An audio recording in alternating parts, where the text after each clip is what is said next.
Hi hello నమస్తే గోమతి ఛానల్కి స్వాగతం. చాలామంది ఏం చేస్తుంటారంటే పులిహోర చేస్తూ ఉంటారు.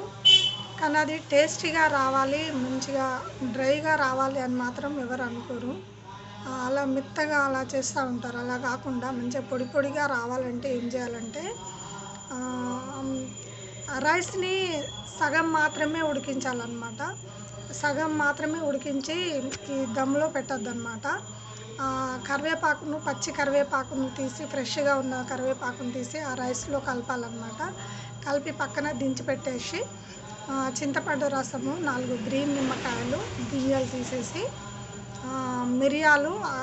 మిరియాలు కచ్చాపచ్చాగా దంపి రోటిలో దంపేసి, ఎల్లో కలర్ పసుపు, శనగపప్పు, కొన్ని పల్లీలు, కొన్ని జీడిపప్పు, ఇలాంటివన్నీ వేసి మొత్తము చింతపండు గుజ్జును మరిగించాలన్నమాట.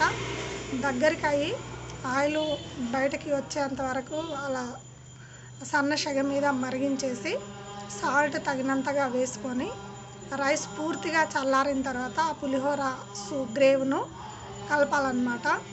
చాలా మంచి స్మెల్తో చాలా చక్కగా ఉంటుందన్నమాట. రైస్ని ఎప్పుడు కానీ పలుకుగానే ఉంచాలి. అప్పుడే మనకు రైస్ 2 డేస్ వరకు నిల్వకు ఉంటుందన్నమాట. సమ్మర్లో కాకుండా వింటర్ సీజన్లో, రెయిన్ సీజన్లో 2 డేస్ వరకు ఆ పులిహోర, కలిపిన పులిహోర కూడా నిల్వకు ఉంటుందన్నమాట. చాలా కమ్మని స్మెల్ కూడా వస్తుందన్నమాట. Thank you for watching.